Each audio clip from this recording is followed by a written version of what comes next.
What's going on, everyone? Welcome to the first sort of long and unscripted review, a film review that I'm going to do. I'm going to riff it, I'm going to talk about the movie, talk about my thoughts about the movie, and give it a grade at the end. Wow, 1 hour photo. I wanted to do this video because I've been thinking about this movie since we watched it about a week ago now.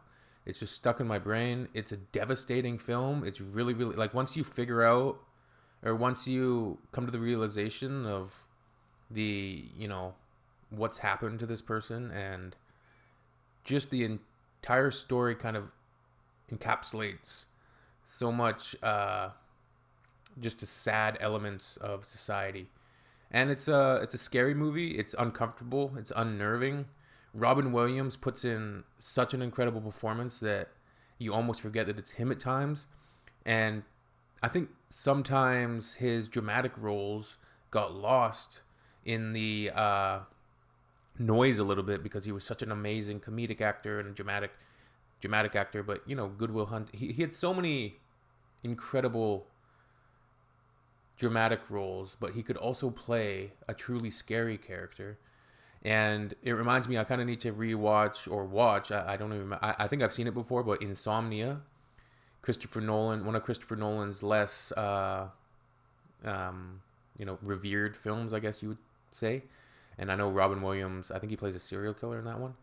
But in this one, he plays such a broken character. And I've seen reviews and videos, saying this guy is the epitome of evil, or examining evil. And then they're looking at this character. His name is Sai, and they throughout the film they refer to him as, oh, Sai the photo guy, yeah.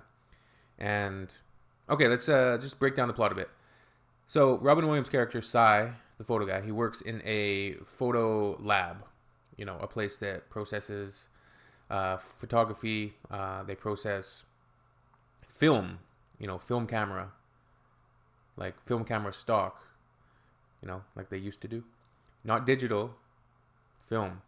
And he processes the photos, and he becomes infatuated, obsessed to an absolutely inappropriate and disturbing way, one of the families that he regularly processes photos for.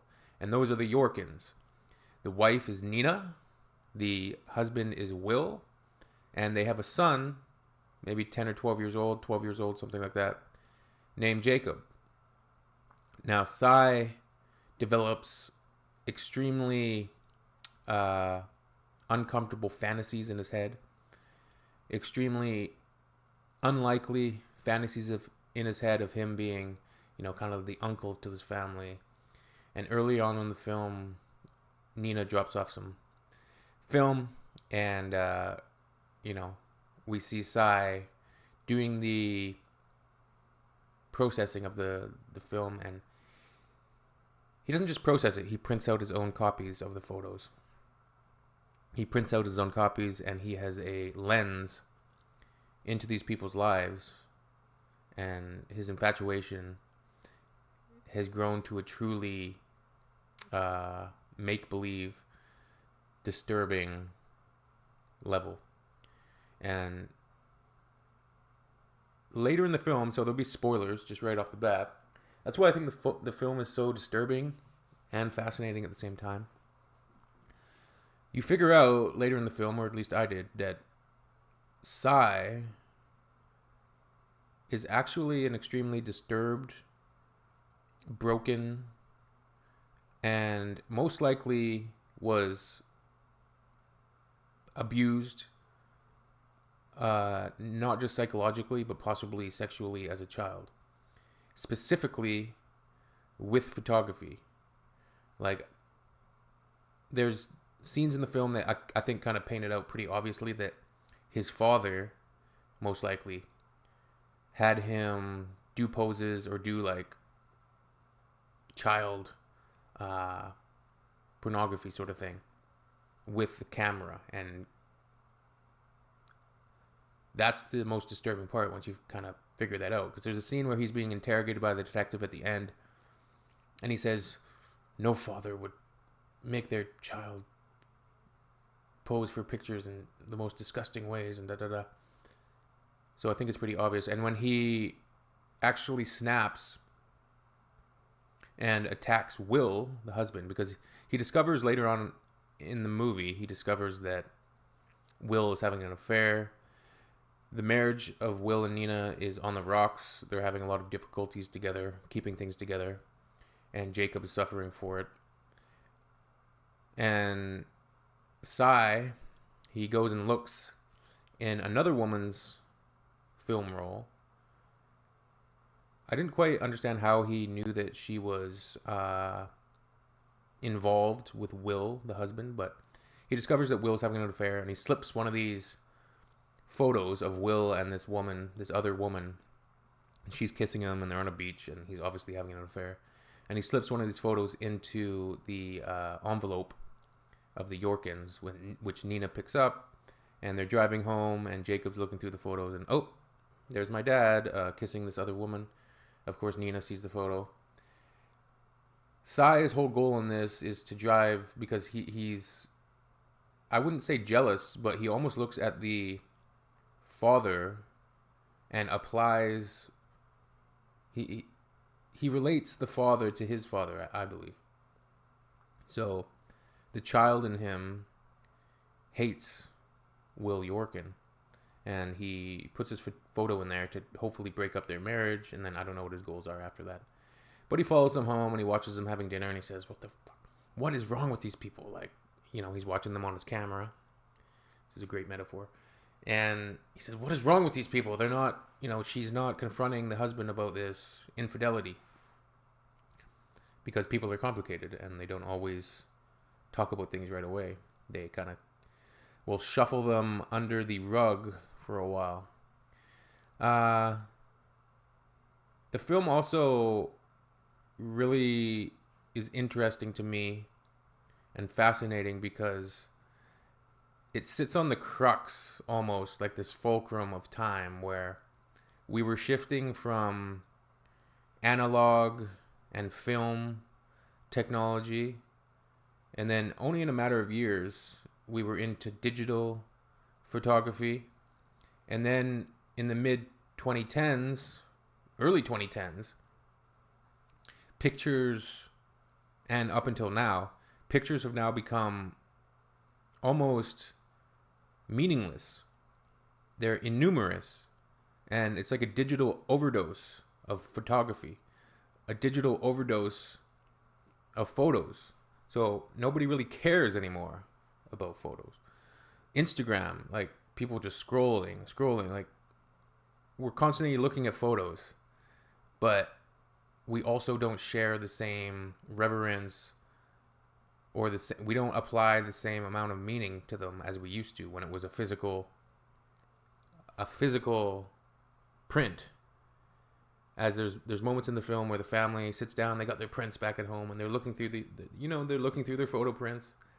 They're looking at these memories, these snapshots, as if every photo is really interesting and matters. But now it's very unlikely that a family is sitting down and, what are they doing? They're taking their iPhone to the photo lab and, hey, can you print every single photo on my iPhone? Print all these selfies? Print all these, there's less family photos, there's more selfies. So the movie really sits on that fulcrum, that turning point in history where photography meant something, it was interesting, people shared more, it was more of a a family experience, something that you did with others, to where photography now is very selfish, and people are mainly looking to take photos so they can post on social media, right? The goals of taking the photos have totally flipped and changed. So nowadays, and you'll see this in pages like Influencers on the Wild, but everybody is guilty of this, right?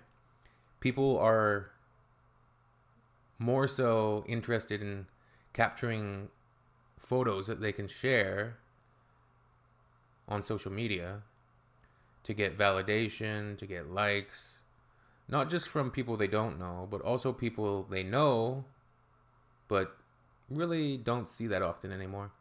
Maybe high school friends, maybe colleagues that they don't see.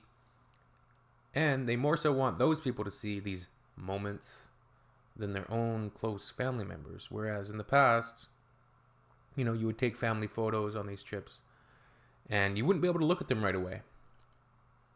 Right? You would take family photos, but you wouldn't be able to look at them right away. You'd have to take them to get them developed by somebody like Sai. And once they were developed, you got a little envelope with this little stack of pictures, and you could look through them together as a family. And you could pick out the ones that were special. The special photos would go into a photo album. Now our photo albums are on Facebook. Facebook has a monopoly on photo albums now. Facebook has a monopoly on our lives, basically. Not just Facebook, Instagram. All these social media platforms have really sucked people dry and commandeered and just done it without even, people willingly transition to that. All the photography, all the special moments, all the family moments, they're now on these social media platforms. Often in a public forum. They're often just set to public so everybody can look at them. So it's a weird thing to think about. So like I said, the movie does, when you look at the movie from that vantage point, it becomes really, really interesting to me what the film says about photography. And I think even that is kind of in retrospect, because I don't think they knew at this point. When did this movie come out? This movie came out in, let's see.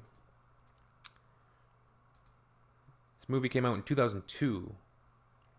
So cell phones were around. I forgot Gary Cole is in this movie, and he also plays a character. Plays a character called Bill again. And it's kind of similar to his character in Office Space, which is funny. Bill Lumbergh. And he fires Sai at one point, and it becomes a main snapping point. Because Sai then no longer has his... he no longer feels at home. He doesn't have his ability to look at the Yorkins' photos. And Robin Williams puts in such an incredible performance in this movie. It's crazy. I didn't talk about the cinematography yet. The cinematography does a great job of, as well, being unnerving and making you uncomfortable.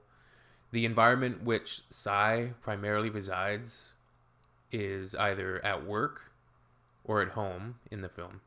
When he's at work, the environment is very sterile. It's very...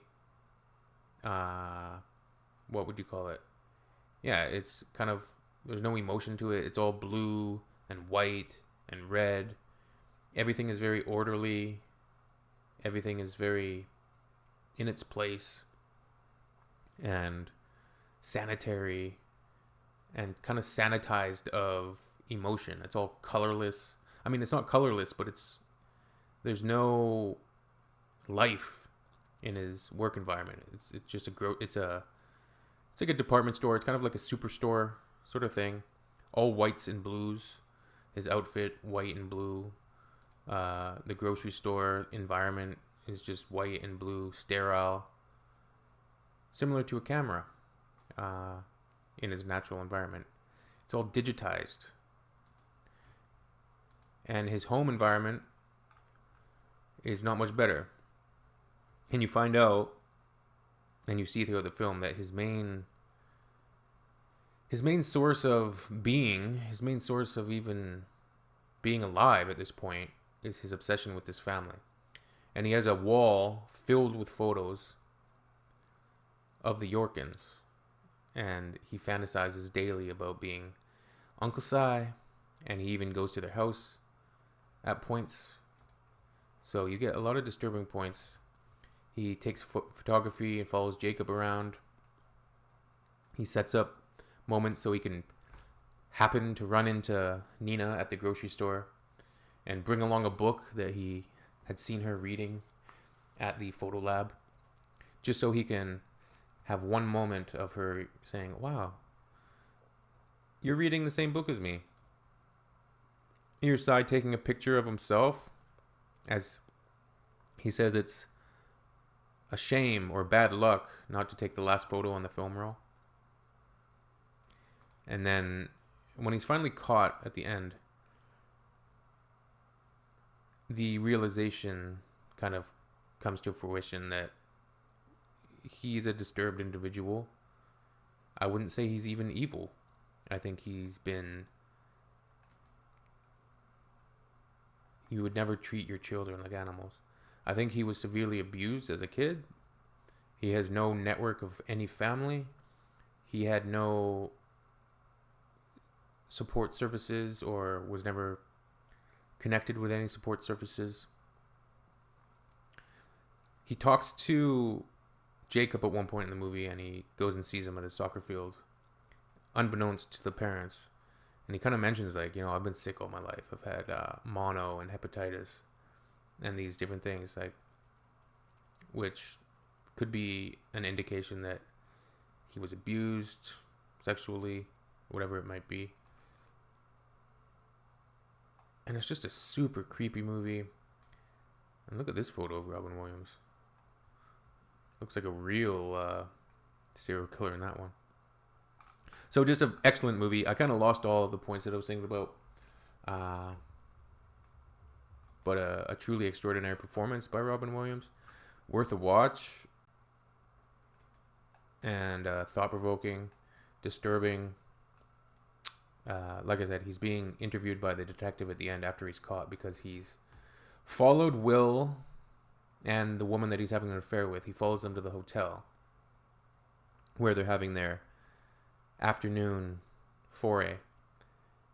And he figures out a way to get into their room, and he, at knife point, gets them to pose in all these disgusting positions. And the woman's crying. He says, "What are you crying for? Don't cry. He's like, wipe those tears off your face," or something. Like, what are you crying for? Like, I think he's acting out at that point what his father did to him in those scenes, because he has no coping mechanism, or he had no help, or he had no counseling. Or psychiatric help. He's a severely disturbed individual who needed a lot of psychiatric help, counseling, and child victim services. And now he's at this point in his life where he's fallen through the cracks completely, has no network of family, and is extremely lonely. His loneliness is so galvanized. His loneliness is so strong that this is his only sense of being in this world, is to insert himself in these fantastical fantasies of being a part of this family. Because his dream in his mind is being a part of a happy childhood, a happy life, a happy family, which obviously he never had as a child. All right, so I lost all my thoughts. I had so many good thoughts about this. It's Long and Unscripted, 1 hour photo. Excellent movie. I would call it a masterpiece. It's got a 6.8 on IMDb. I don't know if it's a masterpiece, but I think it's kind of an underrated gem and really interesting in the way that just interesting as a snapshot of that time period, 2002. Just before we went all digital, cell phone, social media, technology, digital overdose. Before that, there was something more meaningful about photos. All right. Later, everybody. Oh, well. Hopefully I'll get better at these. And I'll do more research next time. But excellent movie. I suggest, I recommend it, but it is disturbing. Okay.